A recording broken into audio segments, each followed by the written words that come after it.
اللہ اللہ اللہ اللہ اللہ۔ بسم اللہ الرحمن الرحیم۔ الحمد للہ وحدہ لا شریک لہ والصلاة والسلام علی من لا نبی بعدہ، اما بعد۔ انسان کے اوپر اللہ کی نعمتوں کا شمار اسی طرح محال ہے جس طرح سورج کی روشنی میں ستارے گننا محال ہے، مگر سب سے بڑھ کر جو احسان اللہ نے بالخصوص انسان کے اوپر اور بالعموم پوری کائنات کے اوپر فرمایا، وہ اپنے محبوب رحمت للعالمین خیر الخلق اور اشرف الناس کو عالم دنیا میں مبعوث فرما کر کیا ہے۔ آپ صلی اللہ علیہ وسلم کو اللہ رب العزت نے ماہ ربیع الاول یعنی موسم بہار میں لوگوں کی فلاح و بہبود کے لیے دنیا میں بھیجا۔ حضور صلی اللہ علیہ وسلم کی آمد بہار در بہار کی مصداق ہے۔ ایک زمانہ تو بہار کا، پھر آپ صلی اللہ علیہ وسلم کی آمد بھی حسین بہار ہے۔ زمانے کی گردش جب بھی ربیع الاول کا ہلال دکھاتی ہے، ربیع الاول کا چاند نظر آتا ہے، دلوں میں عشق رسول کی لہریں موجزن ہو جاتی ہیں اور ایمان ایک دم تازہ ہو جاتا ہے۔ اس بات پر تو امت کے علماء کا اتفاق اور اجماع ہے کہ پیارے نبی صلی اللہ علیہ وسلم کی ولادت باسعادت ماہ ربیع الاول موسم بہار عام الفیل کے 55 روز بعد، آج سے تقریباً 1450 سال پہلے، مطابق 22 اپریل 571 عیسوی میں صبح صادق کے بعد طلوع آفتاب سے پہلے عرب کے مشہور ترین اور مقدس ترین شہر مکہ معظمہ میں آپ صلی اللہ علیہ وسلم کی ولادت باسعادت ہوئی۔ البتہ تاریخ کے سلسلے میں مورخین نے بہت کچھ اختلاف ذکر کیا ہے۔ مثلاً بعض حضرات نے 10 ربیع الاول لکھا ہے، بعض نے 8 ربیع الاول، طبری اور ابن خلدون نے 12 ربیع الاول آپ کی تاریخ ولادت لکھی ہے، اور مشہور یہی روایت ہے، مگر سب کا اس بات پر اتفاق ہے کہ ولادت شریفہ آپ کی دوشنبے کے دن ہوئی۔ اس بات پر بھی سب کا اتفاق ہے کہ دوشنبے کا دن 9 ربیع الاول کے سوا کسی اور تاریخ سے مطابقت نہیں رکھتا۔ اس لیے زیادہ صحیح اور راجح قول یہی ہے کہ 9 ربیع الاول ہی میں رسول اللہ صلی اللہ علیہ وسلم کی ولادت باسعادت ہوئی ہے۔ چنانچہ فلکیات کے مشہور مصری عالم اور محقق محمود پاشا کی تحقیق بھی یہی ہے کہ آپ صلی اللہ علیہ وسلم کی ولادت باسعادت دوشنبے کے دن 9 ربیع الاول کو واقعہ فیل کے پہلے سال ہوئی۔ اسی طرح تاریخ دول العرب والاسلام میں محمد طلعت عربی نے 9 تاریخ ہی کو صحیح قرار دیا ہے۔ اسی طرح رحمت للعالمین میں قاضی سلیمان منصور پوری نے 9 تاریخ ہی کو صحیح قرار دیا ہے۔ تاریخ ولادت باسعادت میں ایک طرف تو یہ اختلافات ہیں،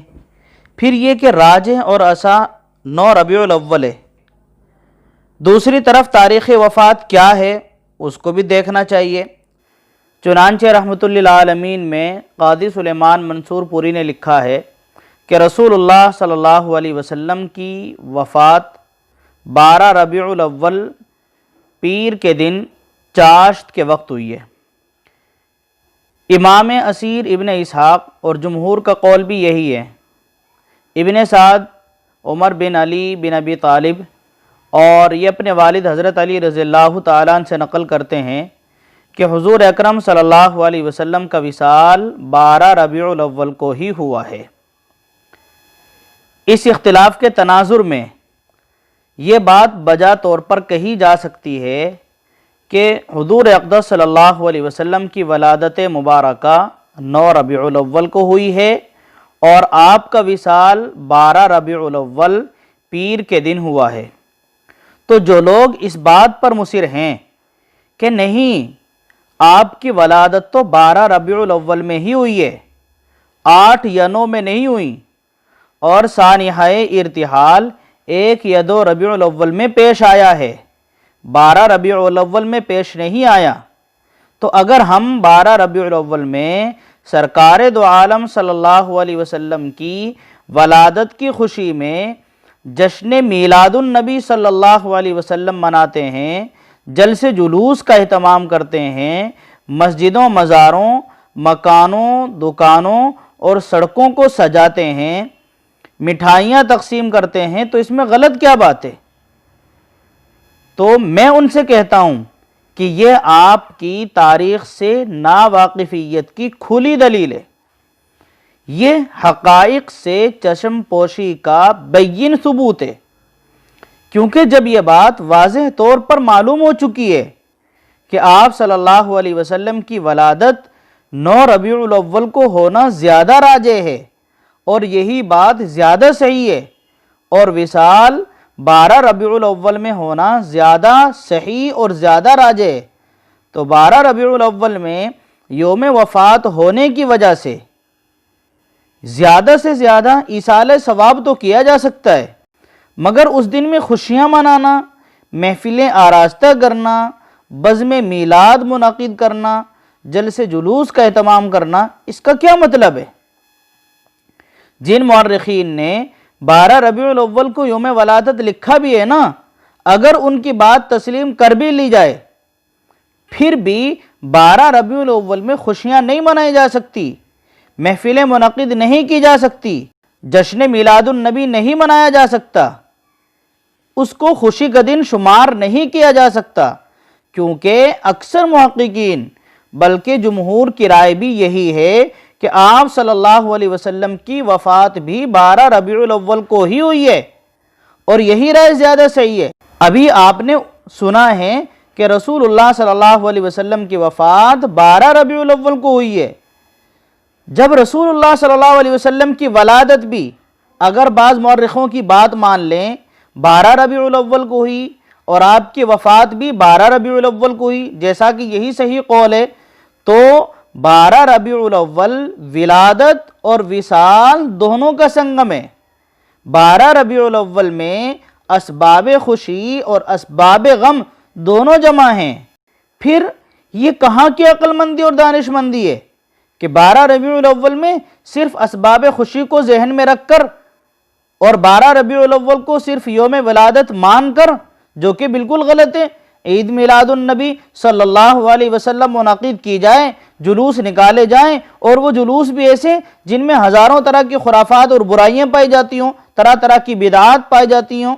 جن میں سڑکوں کو جام کر کے راہ چلتے لوگوں کو پریشان کیا جاتا ہو، امن و سکون کے ماحول کو غارت و برباد کیا جاتا ہو،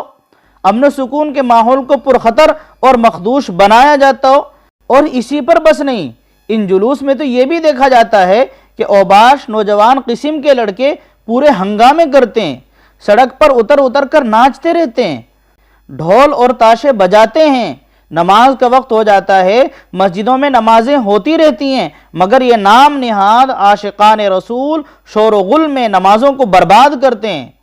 بلکہ نمازیوں کو بھی پریشان کرتے ہیں، ان کی نمازیں خراب کرتے ہیں، مسجدوں کی بے حرمتی کرنے تک سے باز نہیں آتے، جبکہ ایذائے مسلم بھی حرام ہے، مسجدوں کی بے حرمتی بھی حرام ہے۔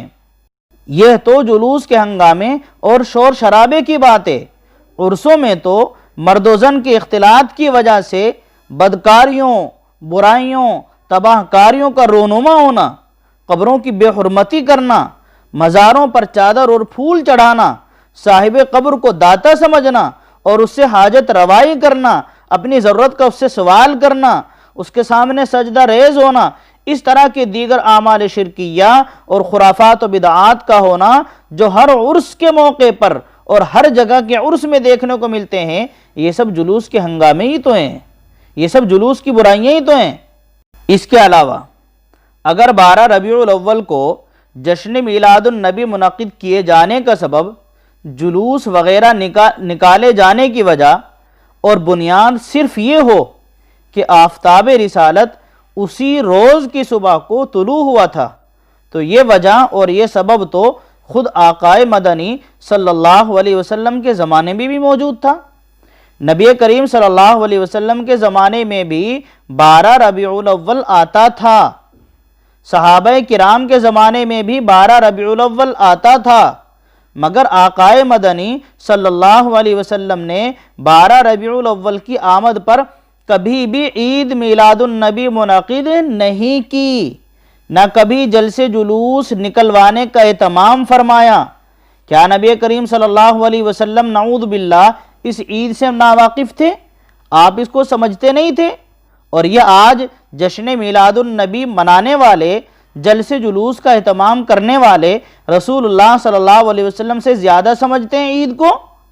نبی کریم صلی اللہ علیہ وسلم کے دنیا سے پردہ فرما جانے کے بعد صحابہ کرام کی ایک بہت بڑی جماعت اس روئے زمین پر موجود تھی اور لمبے زمانے تک موجود رہی، جن میں خلفائے اربعہ حضرت ابو بکر، حضرت عمر، حضرت عثمان اور حضرت علی رضی اللہ تعالی عنہم بھی موجود تھے، جنہیں اللہ تبارک و تعالی نے خلافت سے بھی نوازا تھا۔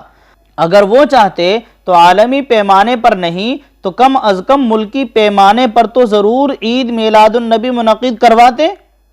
اگر کوئی اس عید سے سر منہ بھی انحراف کرتا، اگر کوئی اس عید سے معمولی سا بھی انحراف کرتا تو اس کے ساتھ قتال کرتے، جیسا کہ حضرت ابوبکر صدیق رضی اللہ تعالی عنہ نے مانعین زکوٰۃ سے قتال فرمایا ہے، ان لوگوں سے قتال فرمایا تھا جو زکوٰۃ دینے سے انکار کرنے والے تھے۔ خلفائے اربعہ کے دنیا سے چلے جانے کے بعد اس کرۂ ارض پر ہزاروں صحابہ موجود رہے، مگر کسی صحابی نے 12 ربیع الاول میں عید میلاد النبی کی مجلس منعقد نہیں کی۔ کیا نعوذ باللہ صحابہ کا فہم یہاں تک نہیں پہنچا تھا؟ کیا صحابہ سے زیادہ آج کے نام نہاد عاشقان رسول دین کو سمجھتے ہیں؟ کیا صحابہ سے بھی زیادہ یہ لوگ رسول اللہ صلی اللہ علیہ وسلم کی پیروی کرنے والے ہو گئے؟ اسی طرح تابعین اعظام کے دور میں بھی 12 ربیع الاول کی آمد کی مناسبت سے عید میلاد النبی کے نام سے محفلیں نہیں سجائی جاتی تھی،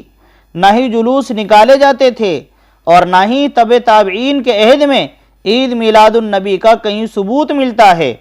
جب 12 ربیع الاول کی یہ رسمیں عید میلاد النبی، جلوس، عرس، قبروں پر چادریں چڑھانا، چراغاں روشن کرنا وغیرہ وغیرہ خیر القرون، عہد نبوی، عہد صحابہ، عہد تابعین میں نہیں پائی جاتی تھی، باوجود کہ خیر القرون میں ان رسموں کا باعث موجود تھا، تو معلوم ہوا کہ بعد میں لوگوں نے اپنے اپنے مقاصد کی خاطر ان چیزوں کو دین میں داخل کر لیا ہے، شریعت سے ان کا کوئی تعلق نہیں ہے، اس لیے یہ رسمیں از روئے شرع بدعت قرار دی جائیں گی، صورتاً بھی اور حقیقتاً بھی۔ میں آپ کو یہ بھی بتا دوں کہ سنت اور بدعت میں کیا فرق ہے، سنت کی پہچان اور بدعت کی پہچان کیا ہے، کون سی چیز صورتاً اور حقیقتاً بدعت ہے اور کون سی چیز صورتاً بدعت ہے، حقیقتاً بدعت نہیں ہے۔ یاد رکھنا چاہیے کہ 12 ربیع الاول میں عید میلاد النبی جو منائی جاتی ہے، یہ مذہبی خوشی ہے یا دنیاوی خوشی ہے؟ اس کے سلسلے میں حضرت مولانا اشرف علی تھانوی رحمہ اللہ نے اپنے خطبات میں ایک بات بیان فرمائی ہے، جو انہوں نے بیان فرمایا ہے، میں اس کو مختصراً یہاں بیان کر دیتا ہوں۔ حضرت حکیم الامت رحمہ اللہ فرماتے ہیں، بدعت کی پہچان کراتے ہوئے کہ بدعت کی ایک پہچان بتاتا ہوں، اور وہ یہ ہے کہ جو بات قرآن و حدیث، اجماع و قیاس چاروں میں سے کسی ایک سے ثابت نہ ہو اور اس کو دین سمجھ کر کیا جائے تو وہ بدعت ہے۔ خیر القرون کے بعد ایجاد کی جانے والی چیزوں میں کون سی چیز بدعت ہے اور کون سی چیز سنت ہے، ان کو حضرت تھانوی نے ان الفاظ میں بیان فرمایا ہے۔ جتنی چیزیں خیر القرون کے بعد وجود میں آئیں، ان میں سے کون سی بدعت ہے اور کون سی مندوب و مستحب اور شریعت سے ثابت ہیں، کون سا طریقہ مقبول ہے اور کون سا مردود، فلاں مروجہ طریقہ بدعت ہے یا نہیں، اس کو جاننے کے لیے یہ سمجھ لیجئے کہ خیر القرون کے بعد جو چیزیں ایجاد کی گئی ہیں ان کی دو قسمیں ہیں۔ ایک تو یہ ہے کہ ان کا سبب اور داعی بھی جدید و نیا ہوں اور وہ کسی معمور بھی کا موقوف علیہ بھی ہو کہ اس کے بغیر اس شرعی حکم پر عمل نہ ہو سکتا ہو،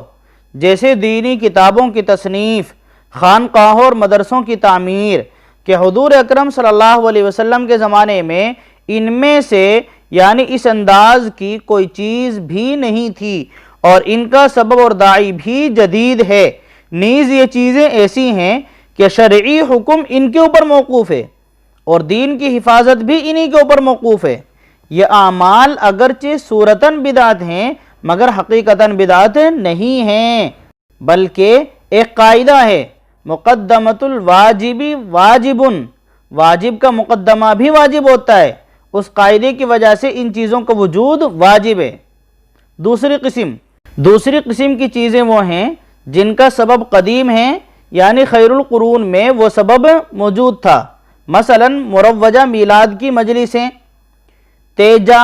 دسواں، چہلم یعنی 40واں وغیرہ، اس طرح کی بدعات کہ ان کا سبب قدیم ہے۔ مثلا مجلس میلاد منعقد کرنے کا سبب نبی کریم صلی اللہ علیہ وسلم کی ولادت باسعادت پر خوشی ہے، اور یہ سبب حضور اکرم صلی اللہ علیہ وسلم کے زمانے میں بھی موجود تھا،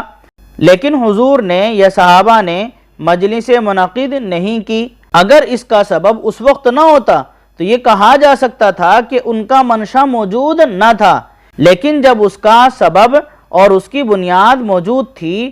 تو پھر کیا وجہ ہے کہ نہ حضور صلی اللہ علیہ وسلم نے کبھی میلاد کی مجلس منعقد کی نہ صحابہ نے منعقد کی۔ اس طرح کی چیزیں صورتاً بھی بدعت ہیں اور معناً بھی بدعت ہیں۔ یہ تفصیل وہ ہے جس سے یہ بات واضح ہو گئی کہ خیر القرون کے بعد ایجاد کی جانے والی وہ چیزیں جن کا سبب جدید ہو، نیا ہوں، یعنی خیر القرون میں اس کی ضرورت کے دواعی اور اسباب نہ موجود ہوں مگر کوئی معمور بھی اور شرعی حکم اس پر موقوف ہو، اس طور پر کہ اس کے بغیر اس شرعی حکم پر عمل کیا جانا ممکن نہ ہو، تو ایسی چیزیں صورتاً تو بدعت ہیں جس کو بدعت حسنہ سے بھی تعبیر کیا جا سکتا ہے مگر معناً اور حقیقتاً بدعت نہیں ہے، یعنی اس کو بدعت سیئہ نہیں کہا جا سکتا۔ البتہ بعد میں ایجاد کی جانے والی وہ چیزیں جن کے دواعی اور اسباب خیر القرون میں پائے جاتے تھے مگر پھر بھی وہ چیزیں خیر القرون میں موجود نہیں تھی، خیر القرون کے بعد ان چیزوں کو دین سمجھ کر کیا جا رہا ہے، تو ایسی چیزیں صورتاً اور معناً اور حقیقتاً دونوں طرح بدعت ہیں اور ان چیزوں کو بدعت کہا جائے گا۔ حضرت تھانوی رحمہ اللہ نے ان دونوں قسموں کے درمیان یعنی بدعت سیئہ اور بدعت حسنہ کے درمیان عجیب و غریب فرق بیان کیا ہے۔ بدعت حسنہ کو ایجاد کرنے والے، تجویز کرنے والے خواص یعنی علماء ہوتے ہیں اور اس میں عوام کا تصرف بالکل نہیں ہوتا، اور بدعت سیئہ کو تجویز کرنے والے، ان کو ایجاد کرنے والے عوام ہوتے ہیں اور وہی ہمیشہ اس میں تصرف کرتے ہیں۔ چنانچہ مجلس میلاد کو منعقد کرنے والا ایک بادشاہ تھا، ایک بادشاہ نے مجلس میلاد کو منعقد کیا تھا، ایجاد کیا تھا، اس کا شمار بھی عوام ہی میں ہے اور عوام ہی اب تک اس میں تصرف کر رہے ہیں۔ تو آپ کی سمجھ میں یہ بات اچھی طرح آ گئی ہوگی کہ 12 ربیع الاول کے موقع پر نبی کریم صلی اللہ علیہ وسلم کی ولادت کی خوشی میں عید میلاد النبی کا انعقاد دراصل ایک بادشاہ کا ایجاد کردہ عمل ہے، شرع میں اس کی کوئی اصل اور بنیاد موجود نہیں ہے، اور شرعاً اس کی اصل اور بنیاد ہو بھی کیسے سکتی ہے کیونکہ شریعت اسلامیہ میں صرف 2 عیدوں کی اصل ملتی ہے، ایک عید الفطر، دوسری عید الاضحیٰ۔ چنانچہ نبی کریم صلی اللہ علیہ وسلم نے فرمایا قد ابدلکم اللہ بہما خیرا منہا یوم الاضحیٰ و یوم الفطر، اللہ تبارک و تعالی نے ان دونوں کے بدلے میں تمہیں 2 بہتر دن عطا فرمائیں، ایک عید الاضحیٰ اور ایک عید الفطر۔ اب اگر شریعت اسلامیہ میں کسی تیسری عید کا اضافہ کر کے اس کو بھی منایا جائے اور اس کو دین و شریعت ہی کی عید سمجھی جائے اور اس تیسری عید کے بارے میں یہ دعویٰ کیا جائے کہ یہ بھی عید الفطر اور عید الاضحیٰ کی طرح ایک عید ہے جس کو 12 ربیع الاول کے موقع پر منعقد کیا جاتا ہے، نبی کریم صلی اللہ علیہ وسلم کے ساتھ اچھا خاصا معارضہ ہو جائے گا، آپ کے ساتھ اچھا خاصا مقابلہ ہو جائے گا اور شریعت محمدیہ میں تبدیلی کرنا لازم آئے گا، جس کے ناجائز ہونے میں کیا شبہ ہو سکتا ہے؟ 12 ربیع الاول کے موقع پر عید میلاد النبی کے غیر شرعی ہونے کی ایک بڑی دلیل یہ بھی ہے